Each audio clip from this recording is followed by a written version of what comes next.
मैंने पुनर्जन्म लेने के बाद सबसे पहला काम पागलों की तरह पढ़ाई छोड़कर अपनी बॉडी को ट्रेन करना शुरू किया। यहाँ तक कि टीचर्स की फेल करने की चेतावनी और मेरी गर्लफ्रेंड ल्यू रोयान के ब्रेकअप का भी मुझ पर कोई असर नहीं हुआ, क्योंकि मैं जानता था कि सिर्फ 1 महीने बाद पूरी दुनिया में अलग अलग डेविल फ्रूट्स उगने वाले हैं। उस समय जो भी डेविल फ्रूट हासिल करेगा उसे असाधारण शक्तियां मिलेंगी। पिछले जन्म में मुझे भी एक असाधारण शक्ति मिली थी, लेकिन मेरी फ्रूट एबिलिटी कमजोर थी और मेरी फिजिकल फिटनेस भी ज्यादा अच्छी नहीं थी, इसलिए मैं ज़ॉम्बी होर्ड में बुरी तरह मारा गया। अब जबकि मुझे दूसरा मौका मिला था तो जाहिर है कि मैं अपने फ्यूचर नॉलेज का पूरा फायदा उठाने वाला था और हर उस चीज को पकड़ने वाला था जिसे इस्तेमाल किया जा सके। मेरी जानकारी के मुताबिक पास ही एक डेविल फ्रूट मौजूद था, स्कूल के बगल वाली फलों की दुकान में। उस दुकान का नाम भी बड़ा अजीब था, गाइड यू टू ब्यूटीफुल। लेकिन मुझे यह नहीं पता था कि वह डेविल फ्रूट आखिर किस दिन प्रकट होगा, इसलिए मैं हर दिन उस दुकान पर कुछ फल खरीदने जाता और साथ ही यह भी देखा कि वह डेविल फ्रूट आया है या नहीं। लेकिन आज जब मैं हमेशा की तरह दुकान में घूम रहा था और पाइनएप्पल सेक्शन तक पहुंचा, तभी 2 हरी रंग की छोटी शाखाओं ने अचानक मेरा ध्यान खींच लिया। मैंने ऊपर रखे पाइनएप्पल हटाए और उन शाखाओं का असली शरीर मेरी आंखों के सामने आ गया। बिल्कुल सही, यह मेरी यादों वाली उसी डेविल फ्रूट जैसी थी। यही वन पीस दुनिया के 4 एम्परर्स में से काइडो का डेविल फ्रूट था। मैंने तेजी से बिल चुकाया और बाकी फलों से भरा एक बैग भी उठा लिया ताकि किसी को शक न हो। जैसे ही मैं दुकान से बाहर निकला, सामने एक मजबूत शरीर वाला मध्यम उम्र का आदमी दिखाई दिया, वही आदमी जो पिछले जन्म में अज़्योर ड्रैगन फ्रूट का मालिक बना था। मैंने मन ही मन राहत की सांस ली। अगर मैं थोड़ी देर और कर देता तो यह फ्रूट उसी के हाथ लग जाती। हॉस्टल लौटे ही मैंने एक पल की भी देरी नहीं की और अज़्योर ड्रैगन फ्रूट को उठाकर सीधे एक बड़ा काट लिया। उसका स्वाद ऐसा था जैसे किसी ने सूखे पानी के टैंक और गंदगी के गड्ढे को मिलाकर उसमें सड़ी हुई पोछे की कपड़े को घुमा दिया हो और फिर सीधे मुंह में ठूंस दिया हो। इतनी गंदी टेस्ट थी कि मैं लगभग वहीं उल्टी कर देता, लेकिन मैंने खुद को रोका और किसी तरह उस गूदे को निगल लिया। फिर मैंने दिल मजबूत करके उसका बचा हुआ छिलका, बीज और वो छोटी बैंगनी शाखा भी निगल ली। काफी देर बाद मैंने गहरी सांस ली। अब चमत्कार का बीज बोया जा चुका था, बाकी सिर्फ इंतजार करना था। इसके बाद मैंने मोबाइल निकाला और शॉर्ट वीडियोस तथा फोरम ब्राउजिंग शुरू कर दी। कई प्लेटफॉर्म देखने के बाद मैंने एक आईडी सर्च की और पहला वीडियो खोला। भाइयों, देख रहे हो, ये थंडर फ्रूट है। कमेंट सेक्शन में बोली लगाओ, जो ज्यादा कीमत देगा उसे मिलेगा। ये देखकर मेरा दिल तेज धड़कने लगा। हालांकि अज़्योर ड्रैगन फ्रूट मैं पहले ही खा चुका था और दूसरा डेविल फ्रूट नहीं खा सकता था, लेकिन जब अपोकलिप्स आएगा और सभी लोग इसकी असली कीमत जान जाएंगे तब करोड़ों रुपए देकर भी एक फ्रूट नहीं मिलेगी। ये सबसे महत्वपूर्ण ट्रेडिंग रिसोर्स थी और अगर ट्रेडिंग में इस्तेमाल न भी करूं तो मैं इसे अपने माता पिता या अपनी बहन को खिला सकता था। वैसे भी दूसरी फ्रूट खाने की संभावना पूरी तरह खत्म नहीं हुई थी, बस उसके लिए ताकत और किस्मत दोनों चाहिए थी। मैंने कमेंट सेक्शन में कुछ नहीं लिखा, बल्कि सीधे उस पीले बालों वाले लड़के वांग तियानची को प्राइवेट मैसेज भेजा। भाई, ये फ्रूट बहुत बढ़िया बनाई है, बिल्कुल असली जैसी लग रही है, मैं इसे खरीदना चाहता हूँ। कमेंट सेक्शन वाले लोग सिर्फ मजाक कर रहे हैं, जो कीमत चाहिए सीधे बताओ, अगर सही लगी तो तुरंत खरीद लूंगा। उसने जवाब दिया, भाई ये सचमुच डेविल फ्रूट है, इसकी कीमत 15 लाख है। मैंने कहा, अगर ये सच में डेविल फ्रूट है तो तुम खुद क्यों नहीं खा लेते? अगर बेचने का इरादा है तो सामान्य कीमत बताओ, नहीं तो मैं तुम्हें ब्लॉक कर दूंगा। वह बोला, ठीक है 1 लाख। मैंने कहा 1000 फाइनल प्राइस। तुम्हारे जैसे कलेक्टिबल मॉडल की यही असली कीमत है। वह थोड़ा निराश हुआ, सोचा था ज्यादा पैसे ठग लूंगा, लेकिन 1000 भी ठीक है, कुछ दिन मौज हो जाएगी। मैंने कहा ठीक है, पैसे दूंगा और सामान ले लूंगा। फिर मैंने पूछा, तुम कोई दुकान वाले नहीं हो? अगर मैं पैसे दे दूं और तुम सामान न भेजो तो बता दो, मैं आमने सामने डील करूंगा। उसने हंसकर कहा, सामने ही सही, क्या कर लोगे? उसने पता भेज दिया। फ्रूट मिलने के बाद मैं पूरी रफ्तार से निकल पड़ा और 2.5 घंटे में उसके बताए हुए छोटे शहर के स्टेशन पहुंच गया। मैंने पूछा, तुम वही हो जो डेविल फ्रूट बेच रहे थे? पेमेंट QR कोड दो, पहले फ्रूट देखूंगा फिर पैसे दूंगा। वह बोला, पहले पैसे फिर सामान, क्या तुम्हें लगा है मैं भाग जाऊंगा? मैंने कहा, यह तुम्हारा इलाका है। उसने सोचा और माना कि बात सही है, इस इलाके में उसकी थोड़ी बहुत पहचान थी। अगर मैं पैसे न देता तो वह एक फोन करता और उसके दोस्त मिनटों में पहुंच जाते। जब उसने बैग मेरी तरफ बढ़ाया तो मेरे हाथ तक कांप रहे थे। मैंने फ्रूट निकाली और मेरा दिल जोर जोर से धड़कने लगा। कोई गलती नहीं थी, ये असली डेविल फ्रूट थी। मैंने बिना समय गंवाए तुरंत 1000 रुपए ट्रांसफर कर दिए, फ्रूट को संभाला और वापस निकल पड़ा। अगर इस बेकार जगह से ट्रेन चलती होती तो मैं उसी समय घर लौट जाता। वापसी के रास्ते में मैं मोबाइल पर शॉर्ट वीडियोस देख रहा था कि अचानक एक वीडियो ने मेरा ध्यान खींच लिया। हाल ही में कई लोग अचानक बेहोश हो रहे हैं और लोगों के शरीर पर अजीब अजीब धब्बे दिखाई देने लगे हैं। एक्सपर्ट्स का कहना था कि यह संभवतः किसी नए प्रकार का फ्लू हो सकता है और सभी से मास्क पहनने तथा सावधानी बरतने की अपील की जा रही थी। ये खबर देखते ही मेरा दिल जोर से धड़क उठा। बेहोशी, शरीर पर धब्बे, क्या यह वही संकेत नहीं थे जो पिछले जन्म में अपोकलिप्स शुरू होने से पहले दिखाई दिए थे? मैंने बिना एक पल गंवाए हॉस्टल की ओर दौड़ लगा दी। पहले से तैयार रखा हुआ अपना सामान उठाया और बाहर निकलने ही वाला था कि पीछे से अचानक एक दर्दनाक चीख सुनाई दी। कई छात्र अचानक जमीन पर गिर पड़े और उनके शरीर पर धब्बे उभरने लगे। इसके तुरंत बाद एक रहस्यमयी दबाव पूरे क्षेत्र में फैल गया, जिससे सभी लोग हिलने तक में असमर्थ हो गए। तभी जो लोग पूरी तरह बेहोश हो चुके थे वे अचानक झटके से उठ बैठे। उनकी आंखें लाल हो गईं, नाखून लंबे और नुकीले हो गए और वे पागलों की तरह एक एक कमरे से बाहर निकलने लगे। देखते ही देखते पूरे हॉस्टल में अफरा तफरी मच गई और अनगिनत छात्र रोते चिल्लाते बाहर की ओर भागने लगे। लेकिन उसी क्षण मैंने महसूस किया कि मेरे ब्लड लाइन की गहराइयों से एक शक्ति जाग रही है। मेरे शरीर में अज़्योर ड्रैगन की शक्ति उभरने लगी। मैंने सिर उठाकर एक गूंजती हुई गर्जना की। मेरी त्वचा पर नीले ड्रैगन स्केल्स उभर आए, सिर पर ड्रैगन हॉर्न्स निकल आए और मेरे हाथ ड्रैगन क्लॉज में बदल गए। मेरा पूरा शरीर हाइब्रिड ड्रैगन फॉर्म में बदलने लगा। गलियारे में मौजूद छात्र मुझे देखकर बुरी तरह डर गए, क्योंकि उनकी नजर में मैं भी उन लोगों की तरह एक मॉन्स्टर बन चुका था। लेकिन इस हाइब्रिड फॉर्म ने मेरी फिजिकल स्ट्रेंथ, डिफेंस, स्पीड और रिकवरी एबिलिटी को कई गुना बढ़ा दिया था। तभी पीछे से 2 ज़ॉम्बीज़ दहाड़ते हुए मेरी तरफ झपटे। मैंने ड्रैगन क्लॉ घुमाई और उन्हें एक ही वार में दूर फेंक दिया। तभी एक और ज़ॉम्बी दूसरे कमरे से बाहर निकला। मैंने मुंह खोलकर गर्म सांस छोड़ी और अगली ही क्षण आग की लपटों ने उसे राख में बदल दिया। लेकिन सिर्फ इतनी सी फ्लेम ब्रेथ के बाद ही मुझे अपनी स्टैमिना तेजी से घटी हुई महसूस हुई। डेविल फ्रूट की असली ताकत स्टैमिना पर निर्भर करती है। भविष्य में हाकी कितना भी आम क्यों न हो जाए, आखिरकार खर्च स्टैमिना का ही होता है। अपोकलिप्स के शुरुआती चरण में हर किसी की फिजिकल लिमिट बहुत कम होती है। मैं काइडो जैसी ओनी रेस से नहीं था और न ही उसके जैसा मॉन्स्टर कॉन्स्टिट्यूशन रखता था, इसलिए अज़्योर ड्रैगन फ्रूट मिलने के बावजूद मैं उसकी पूरी ताकत नहीं निकाल सका था। लेकिन मेरे पास इसका समाधान था। मैंने अपना बेसबॉल बैट उठाया। यह खास तौर पर बनवाया गया हैवी रीइंफोर्स्ड बैट था जो ज़ॉम्बी के सिर कुचलने के लिए बिल्कुल परफेक्ट था। मैंने बैट घुमाया और उस पर बिजली की लहरें दौड़ने लगी। एज़्योर ड्रैगन फ्रूट हवा, आग और बिजली तीनों एलिमेंट्स को कंट्रोल कर सका था। भले ही इसकी ताकत लोजिया फ्रूट्स जितनी न हो, लेकिन अटैक एनहांस करने के लिए यह काफी थी। मैं गलियारे में ज़ॉम्बीज का सफाया करता हुआ आगे बढ़ता गया और जल्दी ही बाकी छात्रों का ध्यान मेरी तरफ गया। लगातार ज़ॉम्बीज को खत्म करने की वजह से उन्हें भागने और सांस लेने का मौका मिल रहा था। बिजली से घिरा मेरा बेसबॉल बैट सचमुच थंडर बागवा जैसा लग रहा था। लगभग हर ज़ॉम्बी मेरे सामने एक ही बार में खत्म हो रहा था, लेकिन मैं इस कत्लेआम के रोमांच में नहीं डूबा। लड़ते हुए मैं तेजी से नीचे की ओर बढ़ता रहा। मेरा पहला लक्ष्य था किसी भी कीमत पर घर पहुंचना, ताकि इस जन्म में मेरे माता पिता और मेरी छोटी बहन को फिर कभी अपमान और अत्याचार न सहना पड़े। दूसरा लक्ष्य था जितनी जल्दी हो सके 100 ज़ॉम्बीज मारना, क्योंकि जो व्यक्ति अकेले 100 ज़ॉम्बीज खत्म करता उसके लिए डिवाइन स्पेस खुल जाती थी। वहां से मैं 3 कलर हॉकी की ट्रेनिंग मेथड प्राप्त कर सकता था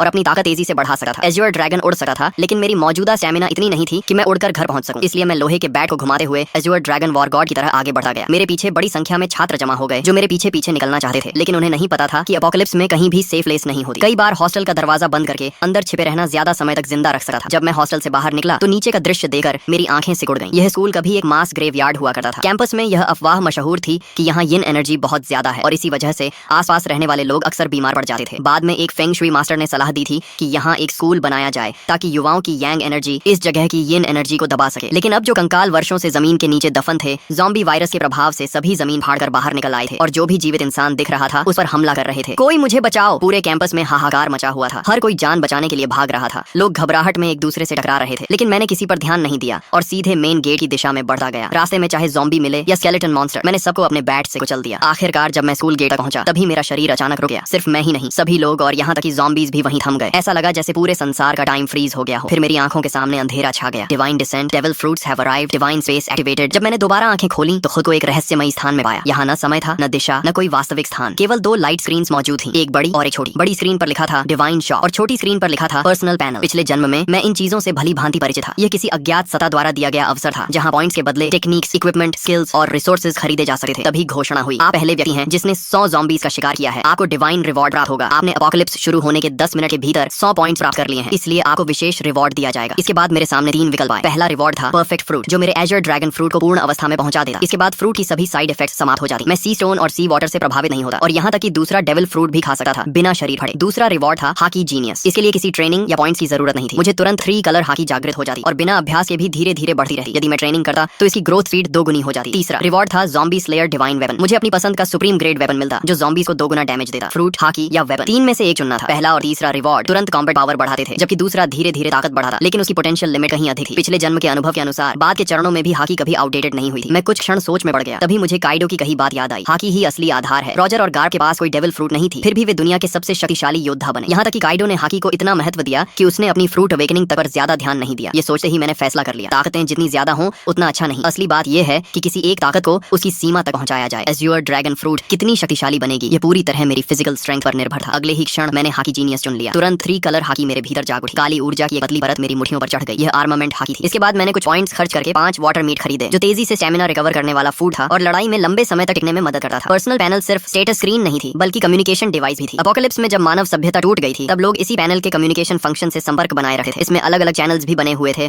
और बहुत से लोग पहले ही बातचीत शुरू कर चुके थे। तभी घोषणा हुई, स्पेस कनेक्शन समाप्त होने वाली है। भविष्य में केवल विचार करते ही डिवाइन स्पेस में प्रवेश किया जा सकेगा। मेरी आंखों के सामने फिर अंधेरा छा गया। जब मैंने दोबारा आंखें खोली तो मैं वापस अपने शरीर में था। चारों ओर अनगिनत ज़ॉम्बीज और घबराए हुए छात्र शिक्षक मौजूद थे। मैंने तुरंत एक वाटर मीट मुंह में ठूंस ली और तेजी से खाते हुए स्कूल गेट की ओर बढ़ने लगा। तभी मुझे अचानक खतरे का एहसास हुआ। मैंने तुरंत अपना शरीर एक ओर घुमा लिया। जिस जगह मैं खड़ा था वहां अगले ही पल जमीन फट गई और एक स्केलेटन आर्म बाहर निकल आई। बहुत से लोग सोच रहे थे कि शहर छोड़कर किसी सुनसान जगह चले जाएंगे और किसी तरह जीवित रहेंगे, लेकिन उन्हें नहीं पता था कि अब इस दुनिया में 1 इंच भी सुरक्षित जमीन नहीं बची थी। इसी दौरान रास्ते में चल रही कारों के रेडियो पर इमरजेंसी ब्रॉडकास्ट लगातार बज रहा था। यह राष्ट्रीय आपातकालीन सूचना है। सभी नागरिक शांत रहें, अपने घरों के अंदर रहें और दरवाजे खिड़कियां बंद रखें। हमारी सेना पूरी तरह सक्रिय हो चुकी है। रेडियो पर आगे घोषणा हुई, हमारी बायोलॉजिकल लैबोरेटरीज भी एंटीडोट विकसित करने में लगी हुई हैं। कृपया शांति बनाए रखें और घबराहट में कोई गलत कदम न उठाएं। लेकिन मैं जानता था कि सच्चाई इससे कहीं ज्यादा भयावह है। ज़ॉम्बी वायरस की पहली लहर हवा के जरिए फैलती थी और जिन लोगों की फिजिकल कॉन्स्टिट्यूशन कमजोर होती थी वे सबसे पहले संक्रमित होते थे। इसी वजह से हॉस्पिटल्स और ओल्ड एज होम्स संक्रमण के सबसे बड़े केंद्र बन गए थे। एपोकलिप्स शुरू होने के बाद वायरस का मुख्य संक्रमण तरीका ब्लड ट्रांसमिशन बन जाता था। ऐसी स्थिति में सेना के जवान जिनकी फिजिकल फिटनेस सबसे अच्छी होती थी, उनके संक्रमित होने की संभावना बहुत कम रहती थी। इसलिए एपोकलिप्स की शुरुआत में मिलिट्री अभी भी कुछ हद तक प्रभावी रहती थी, लेकिन मैं जानता था कि यह ज्यादा समय तक नहीं चलेगा। अगर सेना तेजी से ज़ॉम्बीज को खत्म करना चाहती तो उसे गन्स और अन्य फायर आर्म्स का इस्तेमाल करना पड़ता, लेकिन ऐसा करने पर उन्हें पॉइंट्स नहीं मिलते। पॉइंट्स के बिना वे मजबूत नहीं बन सकते थे। दूसरी तरफ ज़ॉम्बीज लगातार विकसित होते जाते और आखिरकार ऐसे स्तर पर पहुंच जाते जहां सामान्य फायर आर्म्स भी उनके सामने बेअसर हो जाती। जैसे जैसे ज़ॉम्बीज मजबूत होते, सेना दुनिया कमजोर पड़ती जाती और समाज का पतन तेजी से होने लगा। इसलिए इस एपोकलिप्स में असली उम्मीद सिर्फ एक ही थी, हर इंसान को योद्धा बनना होगा और खुद ज़ॉम्बीज से लड़ना होगा। यह एक ऐसी सर्वाइवल कंपटीशन थी जिसमें केवल योग्य और शक्तिशाली लोग ही आगे बढ़ सकते थे। मेरी कार तेज रफ्तार से सड़क पर दौड़ रही थी। रास्ते में अगर कोई ज़ॉम्बी सामने आ भी जाता तो मैं ब्रेक लगाने की बजाय उसे सीधा टक्कर मारकर आगे निकल जाता। तभी अचानक मेरा फोन बज उठा। कॉल उठाते ही दूसरी तरफ से मेरी छोटी बहन की घबराई हुई आवाज सुनाई दी। भैया आप कहाँ हो? बाहर बहुत सारे ज़ॉम्बीज हैं, बहुत डर लग रहा है। मैंने तुरंत पूछा। मैं ठीक हूँ, तुम कैसी हो? मम्मी पापा ठीक है ना? उसने राहत की सांस लेते हुए कहा। मम्मी ने आपकी बात मानकर पहले ही छुट्टी ले ली थी और मुझे स्कूल से घर ले आई थी। पापा अभी हॉस्पिटल में हैं। उन्होंने कहा है कि उन्होंने ऑफिस लॉक कर लिया है और फिलहाल सुरक्षित हैं। भैया आप तो सचमुच भविष्यवक्ता निकले। अगर आपने मम्मी को जबरदस्ती छुट्टी लेने के लिए न कहा होता तो शायद हम अभी बाहर ही मर चुके होते। पिछले एक महीने से मेरी बहन औचिंग बहुत हैरान थी क्योंकि मैं हर दिन बड़ी मात्रा में डेली नेसेसिटीज घर भेज रहा था। जब भी परिवार पूछता कि इतना सामान क्यों जमा कर रहा हूँ, मैं कोई जवाब नहीं देता था। उन्हें यह भी नहीं पता था कि मेरे पास इतना पैसा आया कहाँ से। असल में मेरे पास कोई पैसा नहीं था, सिर्फ एक महीने में इतना कमाना भी असंभव था। लेकिन जब एपोकलिप्स आने ही वाला था तो मुझे कर्ज लेने से डरने की क्या जरूरत थी। मैंने लगभग हर ऑनलाइन प्लेटफॉर्म से लोन ले लिया था। अगर माता पिता को समझाने की समस्या न होती तो शायद मैं घर तक गिरवी रख देता। हालांकि डिवाइन स्पेस के मौजूद होने के कारण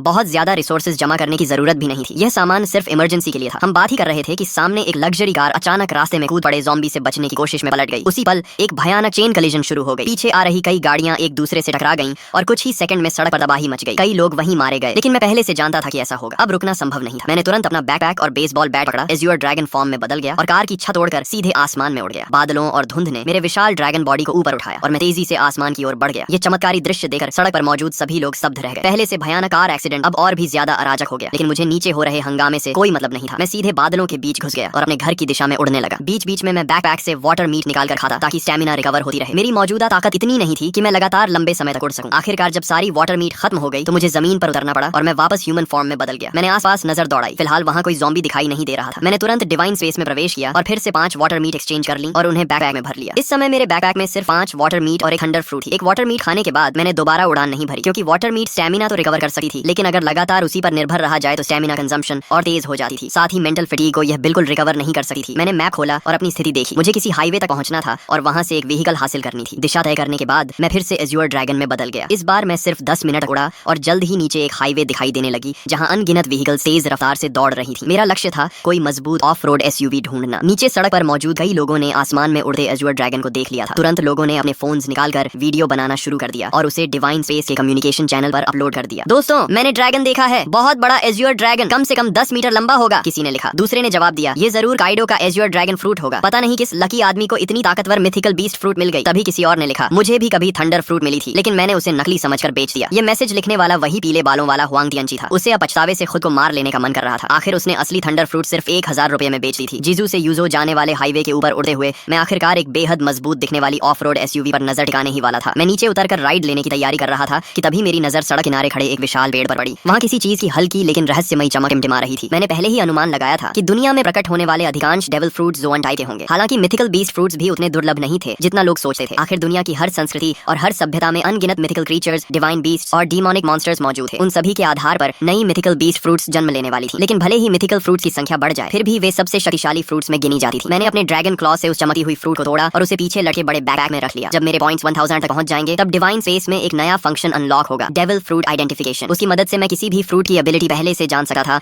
और किसी बेकार फ्रूट को खाने से बच सका था। हालांकि यह सुविधा बहुत महंगी थी। हर आइडेंटिफिकेशन के लिए पूरे 1000 पॉइंट्स खर्च करने पड़ते थे। मैं दोबारा उस ऑफ रोड एसयूवी का पीछा करने ही वाला था कि अचानक आगे चल रहा एक बड़ा ट्रक बुरी तरह पलट गया। उसी पल उसके अंदर से 3 ज़ॉम्बीज बाहर निकले और आसपास की गाड़ियों पर हमला करने लगे। लेकिन उस समय किसी के पास रुकने का साहस नहीं था। एक ड्राइवर ने एक्सेलरेटर पूरी ताकत से दबाया और सीधे ज़ॉम्बीज के ऊपर गाड़ी चढ़ा दी। फिर वह गाड़ी को दाएं बाएं घुमाकर ज़ॉम्बीज को गिराने की कोशिश करने लगा। उसकी इस हरकत ने तुरंत एक और चेन एक्सीडेंट पैदा कर दिया। मैंने उधर सिर्फ एक नजर डाली और फिर पलटे हुए ट्रक के पास उतर गया। ह्यूमन बीस्ट फॉर्म में बदलकर मैंने ट्रक के किनारे को पकड़ लिया और एज़्योर ड्रैगन की विशाल शक्ति का इस्तेमाल करते हुए उसे जबरदस्ती सीधा खड़ा कर दिया। एज़्योर ड्रैगन फ्रूट द्वारा दी गई स्ट्रेंथ वास्तव में भयावह थी। इसके बाद मैं ट्रक के अंदर घुसा और खुद उसे चलाने लगा। जब धीरे धीरे मुझे एहसास हुआ कि वे सभी मेरी ट्रक के पीछे पीछे चल रही हैं। मैंने रियर व्यू मिरर में यह दृश्य देखा लेकिन मुझे इससे कोई फर्क नहीं पड़ा। जब तक वे मेरे काम में रुकावट नहीं डालते उन्हें मेरे पीछे आने से कोई समस्या नहीं थी। रास्ते भर बार बार एक्सीडेंट्स होते रहे। मैं समय समय पर ट्रक से उतरता, ज़ॉम्बीज को खत्म करता और सड़क साफ करता। तभी एक मोटा और अमीर दिखने वाला मध्यम उम्र का आदमी मुस्कुराते हुए मेरे पास आया और बोला, अगर आप मेरी सुरक्षा करेंगे तो मैं आपको जितना पैसा चाहिए उतना दे सकता हूँ। मैंने उसकी तरफ ठंडी नजर से देखा और कहा, एक कदम और आगे बढ़ाया तो मरोगे। वह आदमी इतना डर गया कि अनजाने में वहीं घुटनों के बल बैठ गया। उस समय मेरी ड्रैगन फॉर्म और उससे निकल रही किंगली ऑरा उसे ऐसे महसूस हो रही थी जैसे उसके सामने कोई सर्वोच्च शासक खड़ा हो। मेरी हल्की सी कॉन्करर्स हाकी ने आसपास खड़े कई लोगों को डर से जड़ कर दिया। फिर भी मौत का डर इंसान से कुछ भी करवा सकता है। एक बेहद खूबसूरत मैच्योर वुमन हिम्मत करके मेरे पास आई। एपोकलिप्स के बीच भी उसने खुद को बेहद आकर्षक तरीके से सजाया हुआ था। उसने मुस्कुराते हुए कहा, हैंडसम, क्या आप मुझे अपने साथ ले जा सकते हैं? आप मेरे साथ जो चाहें कर सके हैं। मैंने बिना भाव बदले सिर्फ एक शब्द कहा, दफा हो जाओ। मैं अभी अपनी ड्रैगन एबिलिटी हटाकर ट्रक में चढ़ने ही वाला था कि तभी एक लंबा चौड़ा ताकतवर आदमी तेजी से मेरी तरफ आया। उसने देखा कि मैं रुकने वाला नहीं हूँ तो जल्दी जल्दी बोला, सर मैंने भी बहुत सारी एपोकलिप्स नॉवेल्स पढ़ी हैं। आप इतने शक्तिशाली हैं, लेकिन क्या आपको बेस बिल्ड करने के लिए लोगों की जरूरत नहीं पड़ेगी? मेरा नाम लिन कुई है। मेरे पास कोई खास टैलेंट नहीं है, लेकिन ताकत बहुत है। मैं एक कॉम्बैट कोच हूँ और निश्चित रूप से आपके काम आ सका हूँ। मैं रुक गया और उसकी तरफ देखने लगा। थोड़ी पर हाथ रखकर कुछ देर सोचता रहा। उसकी बात गलत नहीं थी। सिविलाइजेशन और सोशल ऑर्डर जल्द ही पूरी तरह खत्म होने वाले थे। अगर मुझे एपोकलिप्स में लंबे समय तक जीवित रहना था तो मुझे अपना खुद का सेफ बेस बनाना पड़ेगा। ज़ॉम्बीज़ की ग्रोथ स्पीड बहुत तेज थी। अकेले मेरे लिए हर समय अपने परिवार की रक्षा करना मुश्किल था। जब लिन कुई ने देखा कि मैं सोच रहा हूँ तो उसके चेहरे पर खुशी छा गई। उसने बिना देर किए अपना सामान, अपनी कार और बाकी सब कुछ वहीं छोड़ दिया। उसे डर था कि अगर उसने एक पल भी देरी की तो मैं उसे छोड़कर चला जाऊंगा। वह इतना सावधान था कि फ्रंट सीट पर बैठने की हिम्मत भी नहीं कर सका। अपनी फिजिकल फिटनेस का इस्तेमाल करते हुए सीधे ट्रक के पीछे वाले कार्गो एरिया में चढ़ गया। लिन कुई की सफलता देखकर बाकी लोगों को भी उम्मीद नजर आने लगी। उन्हें लगा कि मैं पूरी तरह निर्दयी नहीं हूँ। तभी वह अमीर मध्यम उम्र का आदमी फिर कुछ कहने ही वाला था कि मैंने उसे बीच में रोक दिया। अगर मैं लोगों को भर्ती भी करूंगा तो किसी को सिर्फ उसके शब्दों पर नहीं चुनूंगा। शुरुआती चरण में एक आदमी ही काफी है और उसकी लॉयल्टी भी अभी साबित नहीं हुई है। उसे समय के साथ परखा जाएगा। तभी वह खूबसूरत महिला फिर आगे आई और दृढ़ आवाज में बोली, कृपया मुझे एक मौका दीजिए। मेरी क्षमता और मेरी जान दोनों आपके लक्ष्य पूरे करने के लिए समर्पित रहेंगी। उसकी आंखों में झलका दृढ़ निश्चय देकर मुझे एहसास हुआ कि यह महिला साधारण नहीं है। शायद इसमें वाकई कुछ खास था। मैंने कुछ सेकंड तक उसे ध्यान से देखा और फिर कहा, गाड़ी में चढ़ जाओ। महिला खुशी से झूम उठी, लेकिन मेरी अनुमति के बिना वह भी फ्रंट सीट पर नहीं बैठी। उसने अपनी पूरी ताकत लगाकर ट्रक के पीछे वाले कार्गो एरिया में चढ़ना शुरू कर दिया। मैं यह सब देखकर मन ही मन सिर हिलाने लगा। शायद यह महिला सिर्फ एक सुंदर चेहरा नहीं थी। पीछे खड़े कई लोग भी इन दोनों की तरह मेरे साथ जाना चाहते थे। लेकिन जैसे ही मैंने हल्की सी कॉन्करर्स हाकी छोड़ी, सभी डर के मारे जमीन पर गिर पड़े। उनमें से किसी ने कांपती आवाज में कहा, हे भगवान, इस बॉस ने तो कॉन्करर्स हाकी भी जगा ली है। कुछ अनुभवी वन पीस फैंस तुरंत इस इंगली ऑरा को पहचान गए। मैं वापस ड्राइवर सीट पर बैठा और ट्रक को आगे बढ़ा दिया। करीब 2.5 घंटे की यात्रा के बाद आखिरकार मुझे सड़क किनारे एक सर्विस एरिया दिखाई दिया। लेकिन वह जगह पूरी तरह ज़ॉम्बीज़ के कब्जे में थी। रास्ते से गुजरने वाले लोग वहाँ फ्यूल और फूड लेने जाना चाहते थे,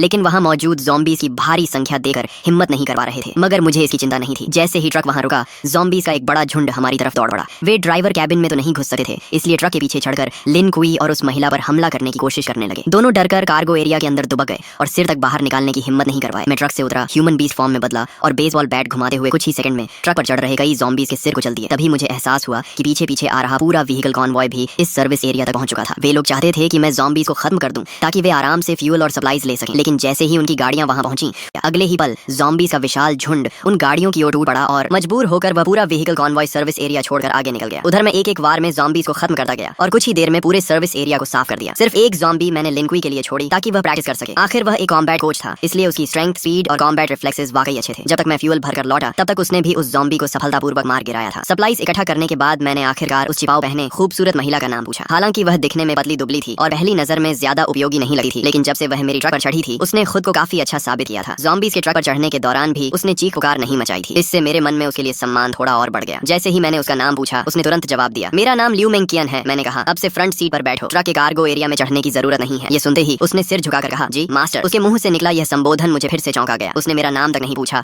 और सीधे मुझे मास्टर कहकर संबोधित करने लगी। जो व्यक्ति अपना ईगो और प्राइड छोड़ सका है, वही एपोकलिप्स जैसी दुनिया में ज्यादा समय तक जीवित रह सका है। थोड़ी देर बाद हम फिर से यात्रा पर निकल पड़े। रास्ते में मुझे एक बार फिर मेरी बहन आओ चिंग का फोन आया। भैया आप कहाँ हो? पापा हॉस्पिटल के ऑफिस में फंसे हुए हैं। मैंने सुना है हॉस्पिटल में सबसे ज्यादा ज़ॉम्बीज़ हैं। पापा के पास खाना पानी भी नहीं है। मुझे बहुत डर लग रहा है कि उन्हें कुछ हो न जाए। उसकी आवाज रोने जैसी हो गई थी। फोन के दूसरी तरफ मेरी माँ की आवाज भी सुनाई दी। हाउ हाउ, तुम्हारे स्कूल का क्या हाल है? तुम अपना ध्यान रखना, हम तुम्हें बचाने का कोई रास्ता ढूंढ लेंगे। मैंने कहा, माँ चिंता मत करो, मुझे काइडो का एजर ड्रैगन फ्रूट मिल गया है। डेविल फ्रूट का नाम सुनते ही आओ चिंग का डर काफी कम हो गया। हम भाई बहन पूरे 1 घंटे तक फोन पर बातें करते रहे। कॉल खत्म होने के बाद मैंने तुरंत अपने पिता को फोन किया। मैंने उन्हें बताया कि मैं अब एबिलिटी यूजर बन चुका हूँ और जल्द ही हॉस्पिटल पहुंचकर उन्हें बचा लूंगा। मैंने उन्हें सख्त हिदायत दी कि ऑफिस के अंदर छिपे रहें और बाहर निकलने की कोशिश न करें। दूसरी तरफ ऑफिस में फंसे एओ हाई भूख, प्यास और लगातार दरवाजा पीटे ज़ॉम्बीज़ की वजह से बेहद परेशान थे। वह आधी नींद और आधी बेहोशी की हालत में थे कि तभी मेरा फोन आया। मेरा नाम देखते ही उनमें जान आ गई। जब मैंने उन्हें वीडियो कॉल की और उन्होंने मुझे ड्रैगन ह्यूमन फॉर्म में ज़ॉम्बीज़ का सफाया करते देखा, तब जाकर उनके दिल को सुकून मिला। उन्होंने मुझे अपने ऑफिस का रास्ता बताया। मैं तेजी से हॉस्पिटल के कोने में बने ऑफिस तक पहुंच गया। वहाँ 12 ज़ॉम्बीज़ लगातार दरवाजा तोड़ने की कोशिश कर रहे थे। दरवाजे में कई बड़े छेद भी हो चुके थे। अगर अंदर से टेबल्स और चेयर्स लगाकर उसे ब्लॉक न किया गया होता तो ज़ॉम्बीज़ कब के अंदर घुसकर पापा को टुकड़े टुकड़े कर चुके होते। मैंने बेसबॉल बैट घुमाई और कुछ ही सेकंड में उन सभी ज़ॉम्बीज़ के सिर तोड़ डाले। फिर एक जोरदार किक मारकर ऑफिस का दरवाजा खोल दिया। अंदर मौजूद पापा की हालत जरूर खराब थी, लेकिन वे पूरी तरह सुरक्षित थे। मेरे लिए यही सबसे बड़ी खुशखबरी थी। एओ हाई वाटर मीट खाते हुए बोले, तो ये वही डेविल फ्रूट एबिलिटी है जिसके बारे में तुम और आओ चिंग बात कर रहे थे। ऑफिस में फंसे रहने के दौरान उन्होंने डिवाइन स्पेस के कम्युनिकेशन चैनल्स में बहुत सारे वीडियोस और डिस्कशंस देख लिए थे, इसलिए उन्हें वन पीस और डेविल फ्रूट के बारे में कुछ जानकारी हो गई थी। मैं हंस पड़ा और एक और अंदर घुसे ज़ॉम्बी का सिर बैट से कुचलते हुए बोला, कैसा लगा आपका बेटा? कूल है ना? आओ हाई मुस्कुराकर बोले, बहुत कूल है बदमाश। एपोकलिप्स शुरू होने के बाद उन्होंने अपनी आंखों से अनगिनत लोगों को ज़ॉम्बीज़ के हाथों मरते देखा था। ऐसे में उनका पूरा परिवार अभी तक सुरक्षित था। यही उनके लिए सबसे बड़ी खुशी थी। हॉस्पिटल से बाहर निकलते समय मैंने देखा कि कई बिल्डिंग्स के दरवाजों और खिड़कियों के पीछे पीछे लोग छिपे हुए बाहर झांक रहे थे। जब उन्होंने एओ हाई को एक ड्रैगन मैन के साथ जाते देखा और यह भी देखा कि वह ड्रैगन मैन कितनी आसानी से ज़ॉम्बीज़ को मार रहा है, तो कई लोग मदद के लिए चिल्लाने लगे, ओल्ड हाई हमें भी बचा लो। आओ हाई के चेहरे पर दया की झलक दिखाई दी। उन्होंने कहा, हाओ इन्हें भी बचा लो, ये सब मेरे कॉलीग्स हैं, बहुत बेचारे हैं। मैंने ठंडे स्वर में जवाब दिया, बचाकर क्या करूंगा? क्या मैं इन्हें एक एक करके इनके घर भी छोड़ूंगा? और अगर घर पहुंच भी गए तो क्या वे निश्चित रूप से जिंदा रह पाएंगे? मैंने उनकी पुकारों को अनसुना किया और पापा को लेकर आगे बढ़ गया। रास्ते में हम उस कमरे के पास पहुंचे जहाँ लिन कुई और लियू मेंकियन छिपे हुए थे। मैंने दरवाजे पर हमला कर रहे ज़ॉम्बीज़ को खत्म किया और फिर एक बार में दरवाजा तोड़ दिया। मुझे देखकर दोनों तुरंत बाहर आ गए और एक साथ बोले, मास्टर। ये सुनकर आओ हाई की आंखें फैल गईं। एक तरफ मांसपेशियों से भरा विशाल आदमी और दूसरी तरफ एक बेहद खूबसूरत महिला, दोनों मेरे सामने इतनी इज्जत से झुके हुए थे। खासकर लियू मेंकियन द्वारा मुझे मास्टर कहना उन्हें और भी अजीब लग रहा था। उनके चेहरे पर साफ लिखा था, हे भगवान, मेरा बेटा आखिर बाहर क्या क्या कर रहा है। यहाँ तक कि मेरी 2 जन्मों की मोटी चमड़ी भी थोड़ा गर्म हो गई। मैंने सामान्य बने रहने की कोशिश करते हुए कहा, ये दोनों रास्ते में मिले छोटे भाई बहन जैसे हैं। लेकिन आओ हाई की आंखें साफ कह रही थीं कि उन्हें मेरी बात पर जरा भी विश्वास नहीं हुआ। मैं और कुछ समझाने की बजाय चुप हो गया। हम सभी ट्रक तक पहुंचे। मैंने पापा को फ्रंट सीट पर बैठाया और लियू मेंकियन को फिर से कार्गो एरिया में भेज दिया। जब हम घर पहुंचे तो मेरी बहन आओ चिंग ने लियू मेंकियन को देखते ही आश्चर्य से मुंह खोल दिया। वाह कितनी सुंदर महिला है। और अभी इसने भैया को क्या कहा, मास्टर? फिर उसने लिन कुई की तरफ देखा, और ये मसल मॉन्स्टर कौन है? अगर कोई कह दे कि यह स्पेशल फोर्सेस का सैनिक है तो भी मैं मान लूंगी, और ये भी भैया को बॉस कह रहा है। इस समय लियू मेंकियन एक परफेक्ट मेड की तरह दोनों हाथ पेट के सामने जोड़कर शांति से मेरे पीछे खड़ी थी। वहीं लिन कुई काफी असहज महसूस कर रहा था। वह मिलनसार व्यक्ति था, लेकिन यह उसके बॉस का परिवार था, इसलिए उसे समझ नहीं आ रहा था कि कैसे व्यवहार करे। आखिर मेरी माँ लियू यून ने स्थिति संभाली और मुस्कुराते हुए कहा, सबको भूख लगी होगी ना? जैसे ही उन्हें पता चला था कि मैं और पापा लौट रहे हैं, उन्होंने सोना छोड़ दिया और पूरी रात खाना बनाने में लगा दी थी ताकि हम दोनों गर्म खाना खा सकें। लेकिन उन्हें यह उम्मीद नहीं थी कि मैं 2 और लोगों को साथ ले आऊंगा, इसलिए खाना थोड़ा कम पड़ रहा था। अच्छी बात यह थी कि मैंने पहले से बहुत सारे कैंड फूड्स जमा कर रखे थे। कुछ कैंस खोलकर माँ ने पूरा बड़ा डिनर तैयार कर दिया। जब मैंने देखा कि लिन कुई और लियू मेंकियन अभी भी किनारे खड़े हैं तो मैंने उन्हें भी खाने के लिए बुलाया। लिन कुई आगे बढ़ने ही वाला था कि लियू मेंकियन बोली, मुझे थोड़ा कैंड फूड दे दीजिए, मैं मास्टर के साथ एक ही टेबल पर नहीं बैठ सकती। ये सुनते ही कमरे में मौजूद सभी लोग स्तब्ध रह गए। आओ चिंग की नजरें मेरे और लियू मेंकियन के चेहरे पर बार बार घूमने लगी। फिर शरारती मुस्कान के साथ बोली, अब मैं समझ गई, इसे फ्लर्टिंग कहते हैं। उसकी बात पूरी होने से पहले ही मैंने उसके सिर पर हल्का सा नॉक मार दिया। वह दर्द से आंखों में आंसू भरकर मेरा हाथ पकड़कर काटने लगी। डिनर खत्म होने के बाद मैंने बैकपैक से 2 डेविल फ्रूट्स निकाली। मेरे पास अभी 2 डेविल फ्रूट्स हैं, एक थंडर फ्रूट है और दूसरी की एबिलिटी अभी पता नहीं है। तुम लोग इनमें से खा लो। यह सुनकर लिन कुई और लियू मेंकियन दोनों चौंक गए। उन्हें उम्मीद नहीं थी कि मेरे पास इतनी दुर्लभ चीजें भी मौजूद हैं। उनकी आंखों में चाहत साफ दिखाई दे रही थी। आओ चिंग उत्साह से दोनों फ्रूट्स को उठाकर देखने लगी। फिर उसने उन्हें माता पिता को दिखाया, लेकिन आओ हाई ने फ्रूट देकर वापस मुझे लौटा दी। आओ चिंग को दे दो, हमारी उम्र हो चुकी है, हम खाएंगे तो बर्बाद हो जाएंगी। माँ भी सहमत हो गई। हाँ, तुम्हारे जैसा बेटा हमारी रक्षा कर रहा है, हमारे लिए वही काफी है। इतनी कीमती चीज तुम्हारे पास रहेगी तो ज्यादा काम आएगी। मैंने समझाने की कोशिश की, मेरे पास पहले से एज्योर ड्रैगन फ्रूट है, मेरी ग्रोथ बहुत तेज होगी। लेकिन अगर आप लोग भी डेविल फ्रूट्स खा लेंगे तो ज़ॉम्बीज मारकर जल्दी पॉइंट्स कमा सकेंगे और हाकी ट्रेनिंग भी अनलॉक कर पाएंगे। अपोकलिप्स में असली कैपिटल यही है। लेकिन काफी देर समझाने के बाद भी माता पिता नहीं माने। आखिर मैंने हार कर आओ चिंग की तरफ देखा। ठीक है, तुम चुन लो। आओ चिंग तो कब से इसी पल का इंतजार कर रही थी। उसने दोनों फ्रूट्स हाथ में लेकर बार बार देखा, लेकिन काफी सोचने के बाद उसने थंडर फ्रूट मुझे वापस दे दी। मैं हैरान रह गया, क्या तुम थंडर फ्रूट नहीं लोगी? लोजिया एलिमेंटलाइजेशन शुरुआती चरण में लगभग इनविंसिबल होती है और दूसरी फ्रूट की एबिलिटी क्या है यह भी नहीं पता। आओ चिंग मुस्कुराकर बोली, डिवाइन स्पेस में डीमन रिमूवल पोशन मिलती है, उससे डेविल फ्रूट की साइड इफेक्ट्स हट सकी हैं और इंसान दूसरी फ्रूट भी खा सका है। भैया आप इतने मजबूत हो कि वह पोशन जरूर हासिल कर लोगे। थंडर फ्रूट आपके लिए ज्यादा उपयुक्त है, मैं दूसरी फ्रूट खा लूंगी। मैंने कुछ देर सोचा और कहा, ठीक है, लेकिन पहले इसकी आइडेंटिफिकेशन कर लेते हैं। अगर एबिलिटी अच्छी हुई तो तुम खा लेना। डेविल फ्रूट आइडेंटिफिकेशन 1000 पॉइंट्स के बाद अनलॉक होती थी। आओ चिंग को यह बात पता नहीं थी क्योंकि उसके पास अभी कोई पॉइंट्स नहीं थे। लेकिन मैं स्कूल से लेकर हॉस्पिटल तक ज़ॉम्बीज का इतना सफाया कर चुका था कि मेरे पॉइंट्स 1000 से भी ज्यादा हो चुके थे। तभी आओ चिंग ने जल्दी से सिर हिलाया, नहीं 1000 पॉइंट्स बहुत ज्यादा हैं। इतना कहकर उसने मेरे जवाब का इंतजार तक नहीं किया। उसने तुरंत उस सुनहरी मकई जैसी दिखने वाली डेविल फ्रूट उठाई और एक बड़ा टुकड़ा काटकर निगल लिया। ये देखकर मैं घबरा गया। मुझे बिल्कुल उम्मीद नहीं थी कि वह सीधे फ्रूट खा लेगी। अगर यह कोई कमजोर एबिलिटी निकली तो बाद में पछताने का भी मौका नहीं मिलेगा। लेकिन अब बहुत देर हो चुकी थी। आओ चिंग फ्रूट का गूदा निगल चुकी थी। मैं केवल मन ही मन प्रार्थना कर सका था कि उसे कोई शक्तिशाली एबिलिटी मिले। मैं मन ही मन यही प्रार्थना कर रहा था कि यह डेविल फ्रूट कोई शक्तिशाली एबिलिटी दे। कमरे में मौजूद सभी लोग आओ चिंग को घूर रहे थे और उसके शरीर में होने वाले बदलावों पर नजर रखे हुए थे। आओ चिंग खुद भी बेहद घबराई हुई थी। वह अपने शरीर के अंदर दौड़ रही उस रहस्यमयी ऊर्जा को महसूस कर रही थी। जल्द ही वह ऊर्जा उसके पूरे शरीर में फैल गई और उसका शरीर बदलने लगा। अगले ही पल उसका शरीर तेजी से सिकुड़ गया और वह एक हथेली जितनी छोटी, सफेद फर और सुनहरे निशानों वाली चूहे जैसी प्राणी में बदल गई। यह ज़ोअन टाइप है। कमरे में मौजूद सभी लोगों को तुरंत समझ आ गया कि यह एनिमल टाइप फ्रूट है, लेकिन वह छोटा चूहा बिल्कुल साधारण नहीं लग रहा था। उसके शरीर से एक खास तरह की मिस्टिकल ऑरा निकल रही थी, जिससे साफ था कि यह कोई ऑर्डिनरी स्पीसीज नहीं है। मैंने उत्सुकता से पूछा, जल्दी बताओ ये कौन सी कैटेगरी है? ऑर्डिनरी ज़ोअन, एंशिएंट ज़ोअन या मिथिकल बीस्ट? आओ चिंग ने उत्साह से जवाब दिया, यह मिथिकल बीस्ट है। जैसे ही मैंने मिथिकल बीस्ट सुना मेरे चेहरे पर खुशी फैल गई। लगता था इस बार आओ चिंग का दांव सफल हो गया था। मिथिकल बीस्ट फ्रूट्स के पास हमेशा कुछ स्पेशल एबिलिटीज होती थी। मैंने तुरंत पूछा, तो इसकी एबिलिटी क्या है? आओ चिंग मुस्कुराई और बोली, देखो। इतना कहकर उसने अचानक नीचे की ओर छलांग लगाई। अगले ही पल उसका पूरा शरीर फर्श के अंदर समा गया। हैरानी की बात यह थी कि जमीन पर कोई गड्ढा नहीं बना, न ही कोई दरार पड़ी। ऐसा लगा जैसे वह सीधे जमीन के अंदर घुस गई हो। कुछ सेकंड बाद वही छोटा चूहा मेरे पीछे से निकल आया और फिर ह्यूमन बीस्ट फॉर्म में बदल गया। उसने गर्व से सीना तान कर कहा, महिलाओं और सज्जनों, मैं आधिकारिक रूप से अपनी डेविल फ्रूट एबिलिटी की घोषणा करती हूँ। मेरी फ्रूट है animal type rat fruit, mythical beast, treasure rat form. फिर उसने उंगली उठाकर कहा, मेरे पास कुल 3 एबिलिटीज हैं। पहली एबिलिटी, मैं किसी भी मिट्टी, पत्थर या अर्थ टाइप ऑब्स्टिकल को पार कर सकती हूँ, चाहे जमीन के अंदर जाना हो या दीवार के आर पार निकलना हो, मेरे लिए यह सिर्फ पानी की एक परत पार करने जैसा है। ये सुनकर हम सब हैरान रह गए, लेकिन आओ चिंग यही नहीं रुकी। उसने आगे कहा, दूसरी एबिलिटी, मेरे पास एक इंडिपेंडेंट ट्रेजर स्पेस है जिसमें मैं किसी भी नॉन लिविंग ऑब्जेक्ट को स्टोर कर सकती हूँ। इतना कहकर वह कमरे के कोने में रखे माँ को उठाकर अपने सीने की तरफ ले गई। अगले ही पल उसने उस लंबे माँ को सीधे अपने शरीर के अंदर धकेल दिया। कमरे में मौजूद सभी लोगों की आंखें फैल गईं। वह लंबा माँ पूरी तरह उसके शरीर में गायब हो गया। यहाँ तक कि माँ लियू यून भी हैरान होकर उसकी तरफ दौड़ी। उन्होंने आओ चिंग के कपड़ों के अंदर हाथ डालकर देखा कि कहीं उसने मॉप छिपाया तो नहीं है, लेकिन वहाँ कुछ नहीं था। फिर आओ चिंग ने अपना हाथ सीने के पास डाला और उसी माँ को वापस बाहर निकाल लिया। मेरी सबसे ज्यादा दिलचस्पी दूसरी एबिलिटी में थी। मैंने तुरंत पूछा, इस स्टोरेज स्पेस का साइज कितना है? ये मेरे लिए बेहद महत्वपूर्ण सवाल था। मेरी जानकारी के अनुसार अपोकलिप्स के शुरुआती चरण में किसी भी तरह का स्टोरेज इक्विपमेंट मौजूद नहीं था। बाद में होगा या नहीं यह भी मुझे नहीं पता था, लेकिन अगर आओ चिंग का स्टोरेज स्पेस बड़ा निकला तो वह हमारे लिए अनमोल साबित हो सकता था। आओ चिंग ने जवाब दिया, अभी इसका साइज सिर्फ 10 क्यूबिक मीटर्स है, लेकिन जैसे जैसे मैं फ्रूट को डेवलप करूंगी ये स्पेस लगातार बड़ा होता जाएगा। ये सुनकर मैं पहले ही काफी प्रभावित था, लेकिन तभी आओ चिंग ने शरारती मुस्कान के साथ कहा, अभी खत्म नहीं हुआ है, मेरी तीसरी एबिलिटी भी है। मैं एक पल के लिए पूरी तरह चौंक गया। सिर्फ अर्थ ट्रैवल और पर्सनल स्टोरेज स्पेस ही पहले से गॉड टियर एबिलिटीज जैसी थी, और अब वह कह रही थी कि उसके पास तीसरी एबिलिटी भी है। मैंने तुरंत पूछा, क्या? आओ चिंग गर्व से बोली, ट्रेजर डिटेक्शन। ये सुनते ही मेरे मुंह से लगभग गाली निकल गई। अर्थ ट्रैवल, स्टोरेज स्पेस और ट्रेजर डिटेक्शन, ये कॉम्बिनेशन तो बिल्कुल चीट एबिलिटी जैसा था। एक पल के लिए मुझे लगा कि मेरी एज्योर ड्रैगन फ्रूट भी इतनी शानदार नहीं है, लेकिन फिर मैंने खुद को याद दिलाया कि एज्योर ड्रैगन फ्रूट की भी अपनी खूबियां थी। सबसे पहले वह विंड, फायर और लाइटनिंग तीनों नेचुरल एलिमेंट्स को कंट्रोल कर सकती थी। दूसरा,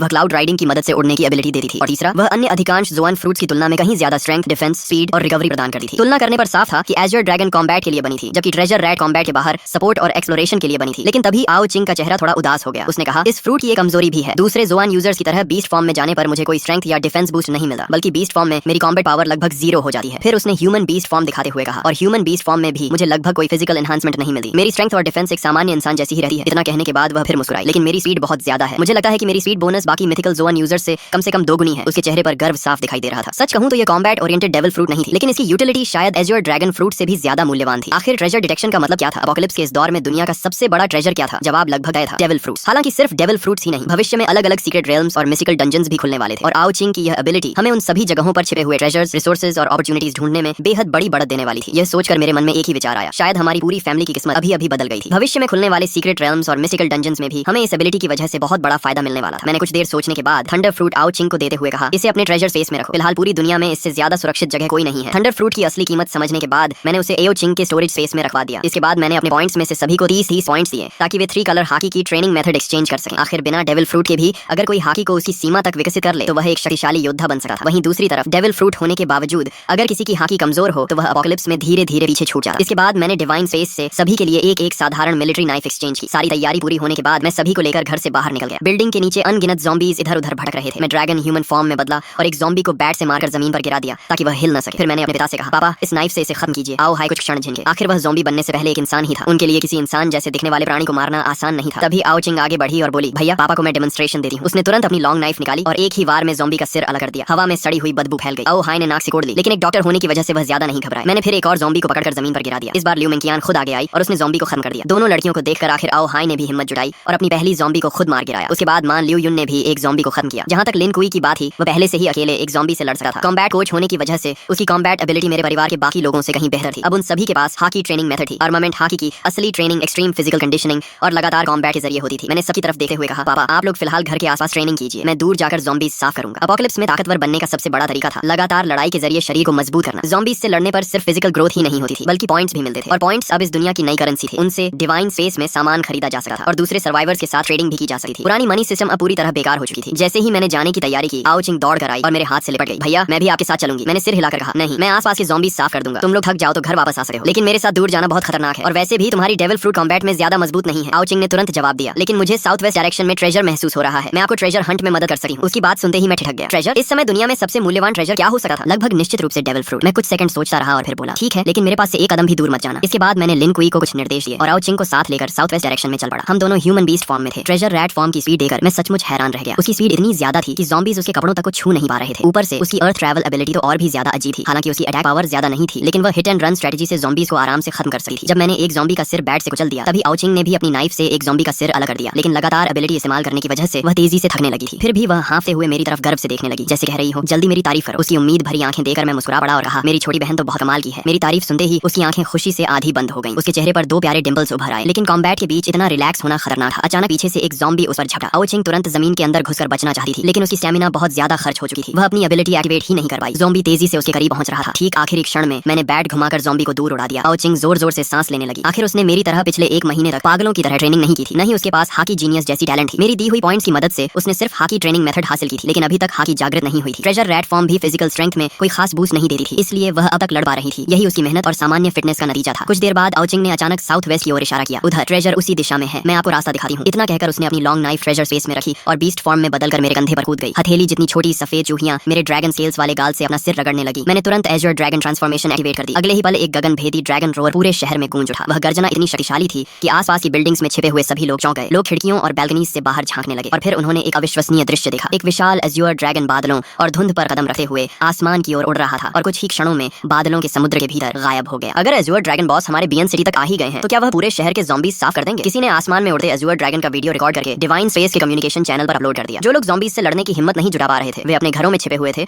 और डिवाइन स्पेस के जरिए दुनिया भर के सर्वाइवर्स से बातचीत कर रहे थे। दूसरी तरफ मैं आउचिंग के बताए हुए डायरेक्शन में उड़ता हुआ तेजी से आगे बढ़ रहा था। ट्रेजर रेड फॉर्म में बदली आउचिंग बार बार अपनी छोटी नाक खड़काकर ट्रेजर की दिशा महसूस कर रही थी। जैसे जैसे हम ट्रेजर के करीब पहुंचते गए उसकी फीलिंग और मजबूत होती गई। जल्द ही हम एक घने जंगल के ऊपर पहुंच गए। मैं आसमान से नीचे उतरा और ह्यूमन बीस्ट फॉर्म में बदल गया। फिर हम दोनों तेजी से जंगल के अंदर दौड़ पड़े। यहाँ इंसान बहुत कम थे और ज़ॉम्बीज भी मुश्किल से 2-4 दिखाई दे रहे थे। रास्ते में मिले ज़ॉम्बीज को मैंने आसानी से खत्म कर दिया। तभी अचानक आउचिंग जोर से चिल्लाई। एक बड़े पाइन ट्री के नीचे एक बदसूरत और चालाक चेहरे वाला आदमी खड़ा था। उसके हाथ में एक लाल रंग का सितारे के आकार का डेविल फ्रूट था। उसके चेहरे पर पागलों जैसी खुशी थी। वह शहर से जान बचाकर भागा था और सोचा था कि सुनसान जंगल में छिप जाएगा, लेकिन यहाँ उसे डेविल फ्रूट मिल गया था। वह वन पीस का फैन नहीं था, इसलिए फ्रूट को पहचान नहीं पाया, लेकिन डिवाइन स्पेस के फोरम से उसे इतना पता था कि कोई भी डेविल फ्रूट बेहद कीमती ट्रेजर होती है। वह फ्रूट को देखते हुए हंस पड़ा। लगता है किस्मत आखिरकार वांग देफा पर मेहरबान हो गई। इतना कहकर उसने अपने पीले दांतों वाला मुंह खोला और फ्रूट को खाने ही वाला था। मेरा और आउचिंग का चेहरा तुरंत बदल गया। अब उसे रोकने के लिए हमारे पास समय नहीं था। मैंने बिना सोचे एक गर्म फायर ब्रेथ उसकी तरफ फेंक दी। अगले ही पल वह आदमी आग में घिर गया। मैं और आउचिंग तुरंत दौड़कर वहां पहुंचे। राख के बीच डेविल फ्रूट बिल्कुल सुरक्षित पड़ी थी। मैंने राहत की सांस ली और उसे उठा लिया। अपोकलिप्स का एक जीवन जीने के बाद मेरे अंदर पहले जैसी दया नहीं बची थी, लेकिन आउचिंग के चेहरे पर असहजता साफ दिखाई दे रही थी। उसकी परवरिश ऐसी नहीं थी कि वह किसी को मरते हुए देखकर सहज रह सके। मैंने शांत स्वर में कहा, इस दुनिया में ताकत ही नियम है। अगर हमारे पास शक्ति नहीं होती और किसी को हमारे डेविल फ्रूट का पता चल जाता तो हमारा भी यही हाल होता। आउचिंग ने धीरे से सिर हिलाया। अपोकलिप्स को अभी सिर्फ 2 दिन हुए थे, लेकिन डिवाइन स्पेस के फोरम पर उसने इंसानी लालच और क्रूरता के कई उदाहरण देख लिए थे। वह मेरी बात समझती थी, लेकिन उसके दिल में अभी भी थोड़ा अपराध बोध था। वह चुपचाप मेरा हाथ पकड़कर खड़ी रही। फिर हम दोनों ने उस डेविल फ्रूट को गौर से देखा। वह लाल रंग का हार्ट शेप्ड फ्रूट था जिस पर काले घुमावदार पैटर्न्स बने हुए थे। वन पीस फैंस होने के कारण हम दोनों ने उसे तुरंत पहचान लिया। ये वन पीस की सबसे कीमती फ्रूट्स में से एक थी। निका फ्रूट की तरह इसकी कीमत भी 50 अरब बेली मानी जाती थी। ये थी ऑप फ्रूट, लॉ की प्रसिद्ध सर्जरी फ्रूट। मेरे पिछले जीवन में इस फ्रूट का यूजर एक बेहद मशहूर और शक्तिशाली व्यक्ति था, लेकिन वह ताकतवर व्यक्ति और ये घटिया आदमी एक दूसरे से बिल्कुल अलग थे। साफ था कि इस आदमी ने फ्रूट खाने के बाद ज्यादा समय तक जीवित नहीं रहा होगा। उसकी मौत के बाद फ्रूट फिर से दुनिया में कहीं और रिस्पॉन हुई होगी और बाद में किसी असली शक्तिशाली व्यक्ति के हाथ लगी होगी। अपोकलिप्स की डेविल फ्रूट्स भी मैंगा की तरह काम करती थी। किसी एबिलिटी यूजर की मौत के बाद उसकी फ्रूट दुनिया में कहीं भी रैंडम लोकेशन पर फिर से पैदा हो जाती थी। इसी वजह से बाद में कई ताकतवर लोग कमजोर एबिलिटी यूजर्स का शिकार करने लगे थे ताकि उनकी फ्रूट्स दोबारा स्पॉन होकर उन्हें मिल जाएं। लेकिन सफलता की संभावना बेहद कम थी क्योंकि कोई भी रिस्पॉन लोकेशन प्रेडिक्ट नहीं कर सकता था। आउचिंग ने फ्रूट को देखते हुए कहा, भैया ये फ्रूट पापा को देनी चाहिए, उन्हें इसकी एबिलिटी बहुत पसंद आएगी। सचमुच एक सर्जन के लिए सर्जरी फ्रूट से बेहतर डेविल फ्रूट शायद ही कोई हो सकती थी। ट्रेजर मिल चुका था, इसलिए मैं फिर से एजर ड्रैगन बन गया। आउचिंग मेरी पीठ पर बैठ गई और हम तेजी से घर लौटने लगे। घर पहुंचने तक माता पिता थकर आराम करने वापस आ चुके थे। ल्यू मेंगचियन उनकी सेवा में लगी हुई थी और दोनों की खूब देखभाल कर रही थी। वहीं लिन कुई अभी भी नीचे ज़ॉम्बीज से लड़ रहा था। वह समझता था कि सिर्फ मेरा फॉलोअर बन जाना काफी नहीं है। अगर भविष्य में सम्मान और जगह चाहिए तो उसे अपनी ताकत खुद बढ़ानी होगी। बिल्डिंग के नीचे अब काफी लोग ज़ॉम्बीज मारने की कोशिश कर रहे थे। डिवाइन स्पेस की रिवॉर्ड्स इतनी आकर्षक थीं कि हर कोई पॉइंट्स कमाना चाहता था, लेकिन सबसे सस्ती हाकी ट्रेनिंग मेथड खरीदने के लिए भी दर्जनों पॉइंट्स चाहिए थे, यानी उन्हें कई ज़ॉम्बीज मारनी पड़ती। लोग kitchen knives, shovels, wooden sticks और घर में मिलने वाले हर हथियार से ज़ॉम्बीज से लड़ रहे थे, लेकिन ज़ॉम्बीज की स्ट्रेंथ, स्पीड और डिफेंस उनसे कहीं ज्यादा थी। बार बार लोग घायल हो रहे थे या इन्फेक्शन का शिकार होकर खुद ज़ॉम्बी बन जा रहे थे। लिन कुई ने मुझे लौटते ही सारी सिचुएशन की रिपोर्ट दी। मैंने संतुष्ट होकर कहा, अच्छा काम किया, थक गए हो तो आराम कर लो। मुझे उसका मेहनती रवैया पसंद आया। अपोकलिप्स में जिंदा रहने के लिए यही जिद और मेहनत जरूरी थी। पॉइंट्स की मदद से हाकी ट्रेनिंग मेथड मिलने के बाद भी उसकी हाकी अभी जागृत नहीं हुई थी, लेकिन वह महसूस कर सका था कि हर लड़ाई के साथ उसका शरीर थोड़ा और मजबूत हो रहा है। कॉम्बैट कोच होने के कारण उसका शरीर पहले ही लगभग पी कंडीशन पर था। लंबे समय बाद उसे फिर से ताकत बढ़ने का एहसास हो रहा था, इसलिए वह इस अवसर को बहुत महत्व दे रहा था। उसने सिर हिलाकर कहा, नहीं बॉस, मैं लड़ाई जारी रखूंगा। मैंने सिर्फ इतना कहा, ठीक है, लेकिन अपनी लिमिट मत भूलना। इसके बाद मैं आउचिंग को लेकर ऊपर चला गया। घर में घुसे ही देखा कि ल्यू मेंगचियन मां ल्यू युन के पैरों की मालिश कर रही थी। दिन भर की लड़ाई के बाद उनके शरीर में दर्द होना स्वाभाविक था। जैसे ही उसने मुझे देखा वह तुरंत खड़ी हो गई और आदर से बोली, मास्टर। मुझे फिर से लगा कि यह लड़की सचमुच समझदार है। लिन कुई और ल्यू मेंगचियन दोनों में भविष्य की संभावना थी। तभी आउचिंग दौड़कर पिता के पास पहुंची और गर्व से अपनी छाती से ऑप फ्रूट निकालकर उनके सामने रखी। पापा, ये सर्जरी फ्रूट है, आप डॉक्टर हैं, आपको जरूर पसंद आएगी। फ्रूट देखते ही ल्यू मेंगचियन का दिल एक पल के लिए कांप उठा, लेकिन उसने तुरंत खुद को संभाल लिया और चुपचाप मां की सेवा करती रही। वहीं आओ हाय ज्यादा उत्साहित नहीं दिखे। उन्होंने कभी वन पीस नहीं देखा था। फ्रूट को हाथ में लेकर बोले, तो इसे खाने के बाद मैं सर्जरी कर पाऊंगा? आउचिंग ने जल्दी जल्दी समझाना शुरू किया, आप एक खास स्पेस बना सकते हैं जिसके अंदर आप किसी भी चीज को काट सकते हैं। लेकिन पिता को पूरी तरह समझ नहीं आया। तब उसने उन्हें डिवाइन स्पेस में ऑप फ्रूट के वीडियोस दिखाए। एक एक एबिलिटी देखने के बाद एओ हाई की आंखें फैल गईं। डेविल फ्रूट की शक्ति सचमुच अद्भुत थी। फिर भी उन्होंने कहा, मैं बूढ़ा हो गया हूं, ये फ्रूट तुम दोनों भाई बहन रख लो। मैंने तुरंत जवाब दिया, अगर आप और मां मजबूत होंगे तो मुझे आपकी चिंता नहीं रहेगी, मैं अपने काम पर ध्यान दे सकूंगा। मेरी बात सुनकर आखिरकार वह मान गए। माता पिता कभी अपने बच्चों पर बोझ नहीं बनना चाहते। उन्होंने फ्रूट का एक बड़ा बाइट लिया। अगले ही पल उनका चेहरा सिकुड़ गया। आउचिंग तुरंत चिल्लाई, मत चबाइए, डेविल फ्रूट्स बहुत गंदी होती हैं, बस निगल जाइए। आओ हाई ने जल्दी से फ्रूट निगल लिया और अपनी नई शक्ति महसूस करने लगे। कुछ ही सेकंड बाद बाद उन्होंने हाथ उठाया और एक पारदर्शी रूम बना दिया। फिर सामने रखे मॉ को देखा और विचार किया। अगले ही पल उनकी पोजीशन मॉ के साथ बदल गई। मैं और आओ चिंग खुशी से उछल पड़े। फिर उन्होंने ज़ॉम्बी मारने वाली मिलिट्री नाइफ उठाई और सामने की टेबल पर वार किया। टेबल ऐसे 2 टुकड़ों में बंट गई जैसे कागज हो। आओ चिंग उत्साह में बोली, पापा मुझे भी काट कर देखिए। आओ हाई पूरी तरह अवाक रह गए। तुम्हें काटूं? चाहे उन्हें फ्रूट की शक्ति समझ आ चुकी थी, लेकिन अपनी बेटी को काटने का विचार फिर भी अजीब था। अभी मेरा कंट्रोल पूरा नहीं है, कहीं सच में चोट लग गई तो। लेकिन आओ चिंग जिद पर अड़ी रही। आखिर मैंने बात बदल दी। हमें और डेविल फ्रूट्स ढूंढनी चाहिए। अगर ज्यादा फ्रूट्स मिल गई तो हम पूरे बियन सिटी पर राज कर सकें। आओ चिंग की बात ने मुझे भी सोचने पर मजबूर कर दिया। उसकी ट्रेजर डिटेक्शन एबिलिटी सिर्फ एक शहर में इस्तेमाल करने के लिए बहुत कीमती थी। अभी दुनिया में अनगिनत डेविल फ्रूट्स बिना मालिक के पड़ी थी या किसी मरे हुए एबिलिटी यूजर के बाद फिर से स्पॉन हुई थी। अगर हम इस मौके का फायदा उठाएं तो परिवार को और मजबूत बना सकें और साथ ही भविष्य के लिए बेहद कीमती रिसोर्सेज भी इकट्ठा कर सकें। जब दुनिया अपोकलिप्स के साथ अडैप्ट हो जाएगी तब बड़ी बड़ी फैक्शंस उभरेंगी। उस समय ये डेविल फ्रूट्स ट्रेडिंग अलायंसेस और पावरफुल फॉलोअर्स जुटाने के लिए अनमोल साबित होंगी। लेकिन मुझे अभी भी परिवार की सुरक्षा की चिंता थी। तभी एओ हाई ने कहा, चिंता मत करो, अब मेरे पास भी डेविल फ्रूट है। यहाँ लियू मिंकियान और लिन कुई भी हैं, हम संभाल लेंगे। माँ ने भी मुस्कुराकर हामी भरी। लियू मिंकियान तुरंत बोली, मास्टर आप निश्चिंत रहें, हम अंकल आंटी का पूरा ध्यान रखेंगे। उनकी बात सुनकर मुझे सचमुच खुशी हुई। मैंने तुरंत लिन कुई और लियू मिंकियान दोनों को 400 पॉइंट्स ट्रांसफर कर दिए ताकि वे तेजी से मजबूत हो सके। इसके बाद मैंने डिवाइन स्पेस में 10 पॉइंट्स खर्च करके एक प्राइवेट ग्रुप बनाया और उसमें परिवार के सभी लोगों को जोड़ दिया। अब मैं कहीं भी रहूं उनसे तुरंत संपर्क कर सकता था। सारी तैयारी पूरी होने के बाद मैं और आओ चिंग घर से निकले, ट्रक में बैठे और शहर के बाहर की ओर चल पड़े। मैंने पूछा, अब कहां? आओ चिंग मुस्कुराई, डायरेक्शन मुझ पर छोड़ दो, मैं ट्रेजर रैट हूं। ट्रेजर न भी मिले मेरी इंस्टिंक्ट बेकार नहीं जाती। पश्चिम वाले प्रोविंशियल कैपिटल चलते हैं, वहां पॉपुलेशन ज्यादा है, सिटी बड़ी है और डेविल फ्रूट्स मिलने की संभावना भी सबसे ज्यादा है। प्रोविंस कैपिटल की ओर बढ़ने का फैसला करने के बाद मैंने आओ चिंग की इंस्टिंक्ट पर भरोसा किया और ट्रक को पश्चिम दिशा में मोड़ दिया। रास्ते में हम समय समय पर गाड़ी रोके, ज़ॉम्बीज़ से लड़ते, स्टैमिना खत्म होने पर वापस ट्रक में आकर आराम करते और फिर आगे बढ़ जाते। इस तरह लड़ाई और यात्रा साथ साथ चल रही थी। लेकिन धीरे धीरे मुझे महसूस हुआ कि यह बड़ा ट्रक ज्यादा प्रैक्टिकल नहीं था। एओ हाउ को भी लगने लगा कि हमें किसी मजबूत ऑफ रोड व्हीकल की जरूरत है। प्रोविंस कैपिटल में प्रवेश करते ही हमें फर्क साफ दिखाई देने लगा। यहाँ ज़ॉम्बीज़ की संख्या बियन सिटी से कई गुना ज्यादा थी। जगह जगह मिलिट्री फोर्सेस तैनात थी और संगठित तरीके से ज़ॉम्बीज़ का सफाया कर रही थी। गोलियों और तोपों की आवाज लगातार गूंज रही थी। बड़ी संख्या में ज़ॉम्बीज़ को गिराया जा रहा था। लेकिन समस्या यह थी कि जब तक उनके दिमाग का कोर पूरी तरह नष्ट न हो वे फिर भी हिलते डुलते रहते थे। इसी दौरान हमारी बड़ी ट्रक को मिलिट्री चेक पॉइंट पर रोक लिया गया। एक सैनिक आगे बढ़ा और बोला, आगे मिलिट्री ऑपरेशन चल रहा है, उस दिशा में जाना मना है। उधर रेफ्यूजी शेल्टर बनाया गया है, हमारे सैनिक वहां तैनात हैं। वहां फूड और वाटर भी नियमित रूप से दिया जा रहा है, आप लोग वहीं चले जाइए। मैंने विनम्रता से धन्यवाद कहा। मैं जानता था कि देश इस डिजास्टर को रोकने की पूरी कोशिश कर रहा है, लेकिन मैं यह भी जानता था कि यह एपोकलिप्स सिर्फ इंसानी सिविलाइजेशन की ताकत से नहीं रुकने वाला। इसलिए मैंने शेल्टर की तरफ जाने के बजाय ट्रक घुमाई और दूसरा रास्ता पकड़ लिया। फिलहाल हमारे पास दुनिया को बचाने की ताकत नहीं थी। हम वापस एक पुराने क्रॉस रोड पहुंचे और फिर उत्तर दिशा में लगभग 7-8 किलोमीटर चलने के बाद दोबारा पश्चिम की ओर मुड़ गए। इस इलाके में मिलिट्री कंट्रोल नहीं था, इसलिए ज़ॉम्बीज़ अभी भी हर जगह फैले हुए थे। कभी कभी किसी बिल्डिंग के बाहर सर्वाइवर्स ज़ॉम्बीज़ से लड़ते दिखाई देते। वे किसी तरह कुछ ज़ॉम्बीज़ मारते, फिर तुरंत बिल्डिंग के अंदर लौट जाते, आराम करते और बाद में फिर बाहर आकर पॉइंट्स कमाने की कोशिश करते। हर कोई एपोकलिप्स में जिंदा रहने के लिए अपनी अपनी पूरी कोशिश कर रहा था। लेकिन उसी दौरान मेरी नजर एक और चीज पर पड़ी जिसने मेरा ध्यान खींच लिया। ये एक शानदार ऑफ रोड व्हीकल थी, सिविलियन वर्जन की आर्मर्ड व्हीकल जैसी मजबूत और भारी। इसमें मिलिट्री टारगेटिंग सिस्टम जैसी सुविधाएं नहीं थी, लेकिन बाकी हर चीज मौजूद थी। ये लगभग वही व्हीकल थी जिसकी मुझे तलाश थी। इस समय एक युवा उस व्हीकल के अंदर छिपा हुआ था। उसने डोर में एक छोटा सा होल बना रखा था और वहीं से एक लंबा स्पीयर बाहर निकालकर ज़ॉम्बीज़ पर हमला कर रहा था। हालांकि उसके लिए ज़ॉम्बी के सिर पर वार करना आसान नहीं था, लेकिन धीरे धीरे वह कुछ ज़ॉम्बीज़ मारने में सफल हो जाता था। मैंने अपनी ट्रक उस डोंगफंग मेंगशी व्हीकल के पास रोक दी। फिर मैं और आओ चिंग नीचे उतरे। मैं ड्रैगन ह्यूमन फॉर्म में बदल गया और अपनी भारी बेसबॉल बैट घुमाते हुए आगे बढ़ा। ये बैट इतनी उपयोगी थी कि पॉइंट्स होने के बावजूद मैंने अब तक कोई स्पेशल वेपन एक्सचेंज नहीं किया था। दूसरी तरफ व्हीकल के अंदर छिपा युवक घबरा गया। उसने देखा कि उसके पास अचानक एक ट्रक आकर रुकी है। उसके दिल की धड़कन तेज हो गई। हे भगवान, एजर ड्रैगन बॉस, क्या एजर ड्रैगन बॉस भी मेरी गाड़ी लूटने आए हैं? वह अंदर बैठा बैठा तरह तरह की बातें सोचने लगा। लेकिन कुछ ही मिनटों में मैंने आसपास के सभी ज़ॉम्बीज़ खत्म कर दिए और उसकी व्हीकल की विंडो पर नॉक किया। युवक ने सावधानी से डोर खोला। उसे पता था कि अगर एजर ड्रैगन बॉस सच में उसकी व्हीकल चाहते तो उसे रोकने की कोई ताकत उसके पास नहीं थी, इसलिए सहयोग करना ही बेहतर था। मैंने सीधे कहा, एक ट्रक, आधा कंटेनर डीजल और बदले में मुझे तुम्हारी ये व्हीकल चाहिए। युवक कुछ सेकंड तक मुझे घूरता रहा। उसके चेहरे पर हैरानी साफ दिखाई दे रही थी। एक ट्रक और आधा कंटेनर डीजल मेरी मेंगशी के बदले? उसने मन ही मन सोचा कि मैं शायद उसकी व्हीकल सीधे छीन लूंगा, लेकिन मैं तो बाकायदा एक्सचेंज की बात कर रहा था। उसने जल्दी ही हिसाब लगा लिया। वैसे भी व्हीकल बदलने के बाद ट्रक उसके किसी काम की नहीं रहने वाली थी और इतना डीजल वह अकेले इस्तेमाल भी नहीं कर सकता था। लेकिन फिर उसे मेरी असली योजना समझ में आ गई। मैं असल में बहुत कम कीमत देकर एक बेहतरीन व्हीकल लेना चाहता था। अचानक उसने मुस्कुराकर कहा, बॉस मुझे ट्रक नहीं चाहिए, डीजल भी नहीं चाहिए, मैं आपको व्हीकल फ्री में दे देता हूँ। मैं थोड़ा चौंका। फिर तुम्हें क्या चाहिए? युवक ने बिना झिझक जवाब दिया, बस मुझे अपने साथ ले चलिए। पिछले 2 दिनों में उसने एपोकलिप्स की असली भयावहता देख ली थी। अब उसके सामने एज्योर ड्रैगन जैसा ताकतवर व्यक्ति खड़ा था। अगर अभी उसने इस मौके को गंवा दिया तो शायद फिर कभी ऐसा अवसर नहीं मिलेगा। उसे साफ दिख रहा था कि यह एक ऐसी जांग है जिसे पकड़ना ही होगा। उसकी मोटी चमड़ी देखकर मैं कुछ पल के लिए निरुत्तर रह गया। यह आदमी सचमुच बेशर्म था। मैंने सिर हिलाया और कहा, मुझे अभी कुछ जरूरी काम है, मैं तुम्हें साथ नहीं ले जा सकता। युवक का चेहरा तुरंत उतर गया। लेकिन मैंने आगे कहा, ऐसा करते हैं, मैं तुम्हें 30 पॉइंट्स देता हूँ, इससे तुम 3 colour hockey training method exchange कर सकते हो। बाकी का रास्ता तुम्हें खुद तय करना होगा। युवक की आंखें चमक उठी। बॉस, उसकी आवाज भावुक हो गई। आखिर एपोकलिप्स में शुरुआती 30 पॉइंट्स किसी खजाने से कम नहीं थे। मुझे साथ ले चलो ना, मैंने विल्डरनेस सर्वाइवल सीखी है, मैं बहुत सारे काम कर सकता हूँ, मुझे साथ ले चलो ना, मुझे साथ ले चलो ना। वह एपोकलिप्स एंथुसियास्ट था। उसने खास तौर पर यह मोटी सिविलियन आर्मर्ड व्हीकल बनवाई थी और पूरा सर्वाइवल इक्विपमेंट सेट भी तैयार किया था। देखिए, ये गाड़ी मैंने खुद कस्टम बनवाई है और ये सारे उपकरण भी मैंने ही तैयार किए हैं। मैं सच में बहुत काम आ सका हूँ, लेकिन मुझे अभी अपने काम करने हैं, इसलिए तुम्हें साथ ले जाना संभव नहीं है। हाँ, मैं तुम्हारे विला के सारे ज़ॉम्बी साफ कर सका और तुम्हारे पास जो 30 से ज्यादा पॉइंट्स हैं उनसे तुम हॉकी ट्रेनिंग मेथड खरीद सकते हो और धीरे धीरे खुद भी मजबूत बन सकते हो। भले ही उसका मकसद पूरा नहीं हुआ, लेकिन हॉकी ट्रेनिंग मेथड मिलना भी कम नहीं था। कम से कम अब उसके पास इस एपोकलिप्स में सचमुच जिंदा रहने का सहारा था। मैं और आउचिंग उसके साथ उसके विला में गए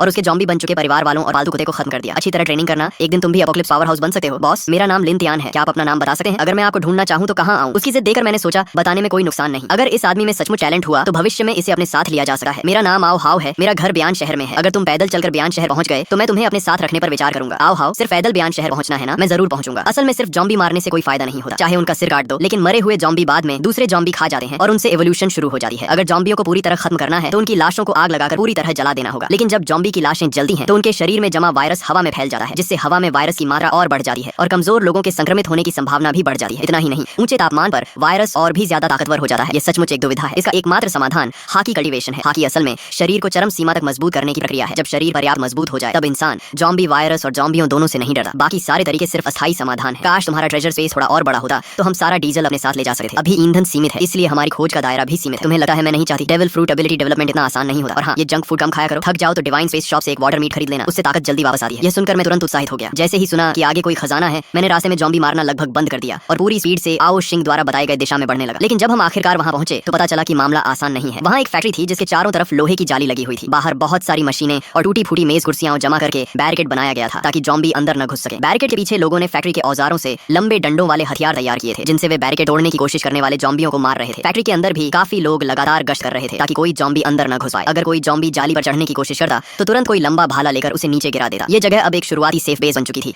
और इससे साफ था कि यहाँ का नेतृत्व करने वाले लोग साधारण नहीं है। तुम गाड़ी में ही रहना, बाहर बहुत ज्यादा जॉम्बी हैं। ये तुम्हारे ट्रेनिंग के लिए सही जगह नहीं है। भैया आप भी सावधान रहना, ये लड़का पागल है। देखते जाओ कैसे जॉम्बी इसे फाड़ डालेंगे। हाँ, ये 3 सेकंड भी नहीं टिकेगा। आसपास के सारे जॉम्बी मेरी तरफ आकर्षित हो गए, लेकिन मैंने फिर भी ड्रैगन ट्रांसफॉर्मेशन नहीं की, क्योंकि अब मैं कॉपर स्किन रेल्म तक पहुंच चुका था। मेरी पहले से अच्छी शारीरिक क्षमता और 1 महीने की कठोर ट्रेनिंग ने मुझे बेहद मजबूत आधार दिया था। ऊपर से मेरे पास हाकी जीनियस टैलेंट था, जिससे मैं सीधे हाकी जागृत कर चुका था। साथ ही मेरी ट्रेनिंग स्पीड दोगुनी थी और पैसिव ग्रोथ भी लगातार चल रही थी। इसी वजह से एपोकलिप्स के दूसरे ही दिन मैं कॉपर स्किन रेल्म तक पहुंच गया था। कॉपर स्किन रेल्म का मतलब सचमुच त्वचा का तांबा बन जाना नहीं होता। यह शरीर की बाहरी परत को मजबूत करने का पहला चरण होता है। जब त्वचा मजबूत हो जाती है तो शरीर को लगने वाले झटकों और हमलों का असर काफी कम हो जाता है। इसी के साथ ताकत, रक्षा, गति और रिकवरी भी बढ़ जाती है। एज यूर ड्रैगन फ्रूट मुझे बिना ट्रांसफॉर्म हुए भी अतिरिक्त शारीरिक शक्ति देता था, इसलिए मैं इंसानी रूप में भी आसानी से जॉम्बियों को मार सकता था और बिना क्षमता इस्तेमाल किए लड़ने से हाकी की ग्रोथ और तेज होती थी। उस गाड़ी को मैं पहचानता हूँ, वह डोंगफेंग मेंगशी आर्मर्ड व्हीकल है। वह आदमी आसानी से इस इलाके से निकल सकता था, लेकिन जानबूझकर हमारी बेस के सामने गाड़ी रोकर खड़ा है। जरूर उसकी नजर हमारी बेस पर है। क्या वह हमारी बेस छीनना चाहता है? क्या हमें लाओ झांग को बताना चाहिए? बॉस, बाहर एक बहुत बड़ा एक्सपर्ट आया है। उसने अकेले 100 से ज्यादा जॉम्बी मार दिए हैं और उसकी डोंगफेंग मेंगशी भी हमारी बेस के बाहर खड़ी है। सबको लगता है कि उसकी नजर हमारी बेस पर है। सचमुच बहुत खतरनाक इंसान है। जिस आसानी से वह जॉम्बी मार रहा है